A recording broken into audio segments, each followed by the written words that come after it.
Escrevendo aos cristãos de sua época, o apóstolo Pedro disse as seguintes palavras: Por isso não deixarei de exortar-vos sempre acerca destas coisas, ainda que bem as saibais e estejais confirmados na verdade presente.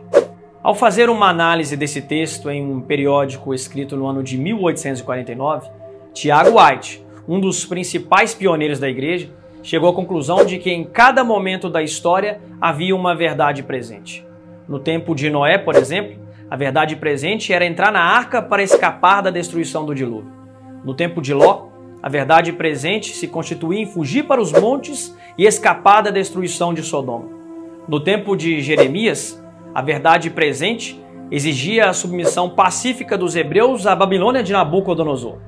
A verdade presente no tempo de Pedro era apresentar Cristo como sendo o verdadeiro Messias prometido nas Escrituras. Sobre a reforma do 16º século, no livro Grande Conflito, na página 143, Ellen White disse que a oposição é o destino de todos aqueles a quem Deus emprega para apresentar verdades especialmente aplicáveis a seu tempo. Havia uma verdade presente nos dias de Lutero, verdade de especial importância naquele tempo. Há uma verdade presente para a igreja hoje. Os que apresentam a verdade presente para este tempo não devem esperar ser recebidos com mais favor do que foram os primeiros reformadores. O grande conflito entre a verdade e o erro, entre Cristo e Satanás, há de aumentar em intensidade até o final da história deste mundo. Eu gostaria, na verdade, com esse vídeo, levar você a raciocinar sobre algumas coisas que serão importantes para os momentos finais da história desse mundo. A minha primeira análise será então para o ministério pastoral. E a segunda, consequentemente, será então para o ministério leigo da igreja. Uma das principais razões pela decadência espiritual do cristianismo se dá pela má influência dos falsos profetas. A exemplo do que ocorria nos tempos bíblicos e no período da Idade Média, onde a corrupção da liderança era apenas um resultado da corrupção da maioria do povo, o que se vê hoje é o mesmo cenário. Porque, afinal de contas, nenhum produto consegue ter sucesso se não houver quem o consuma. É um fato muito claro para todos nós que a maioria dos nossos pastores, teólogos, líderes importantes da nossa igreja não estão pregando a verdade presente para o nosso tempo. Não estou querendo dizer com isso que não existem pastores bons, comprometidos com a obra de Deus e a preparação para a crise final. Não podemos generalizar, porque existem sim ótimos pastores. Mas infelizmente a realidade é que a maioria não se preocupa realmente em apacentar as ovelhas, prepará-las para a última grande crise que o povo de Deus irá passar nessa terra.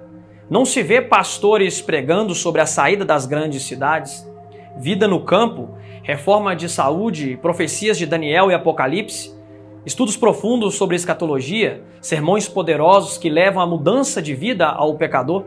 Isso não se vê. Pelo contrário, vemos na maioria das vezes sermões de autoajuda, pregações visando apenas número de batismos, indiferença em relação à mensagem do terceiro anjo e ainda criticam de alarmistas aqueles que pregam a verdade presente para o nosso tempo. É bem verdade que existem no nosso meio aqueles mensageiros sem mensagem, aqueles que realmente estão preocupados com os seguidores na internet, sensacionalistas, marcam datas e até causam pavores nos outros sem precisão. Mas isso não significa que não existem verdadeiros atalaias de Deus que buscam apresentar o cenário e mostrar os possíveis cumprimentos das profecias. Veja o que Ellen White afirmou. Até aqui, os que apresentavam as verdades da mensagem do terceiro anjo foram muitas vezes considerados como simples alarmistas.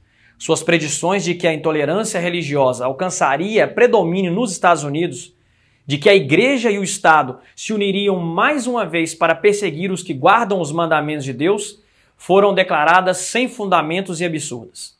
Em todas as gerações, Deus tem enviado os seus servos para repreender o pecado, tanto no mundo como na igreja, mas o povo deseja que lhes falem coisas agradáveis, e a verdade clara e pura não é aceita. Por outro lado, eu gostaria de deixar uma reflexão para os membros leigos da nossa igreja. Eu tenho visto muitas pessoas fazerem duras críticas aos pastores e aos nossos líderes no geral, dizendo sobre eles tudo aquilo que acabamos de abordar sobre a conduta da maioria deles. Mas as mesmas pessoas que criticam, na maioria das vezes, são as mesmas que não estudam a Bíblia, não estudam o espírito de profecia, passam um ano inteiro e sequer sem dar um estudo bíblico, não contribuem com nada na obra de Deus e ainda se dizem no direito de criticar. Mas a pergunta que fica é: vocês podem questionar alguém? Acham realmente estar no direito de criticar os líderes da igreja? Na minha opinião, o que vai acontecer é que tanto eles como a maioria de nós seremos cobrados por não estarmos cumprindo o nosso papel verdadeiro de embaixadores de Cristo para essa geração. Pense nisso, reflita e, se possível, assista novamente o vídeo e entenda o real sentido do conflito que estamos vivendo. Essas são as minhas palavras. Não se esqueça de se inscrever em nosso canal e ajude o nosso ministério compartilhando nossos vídeos nas redes sociais. Obrigado por nos assistir até aqui. Que Deus te abençoe e até o nosso próximo vídeo.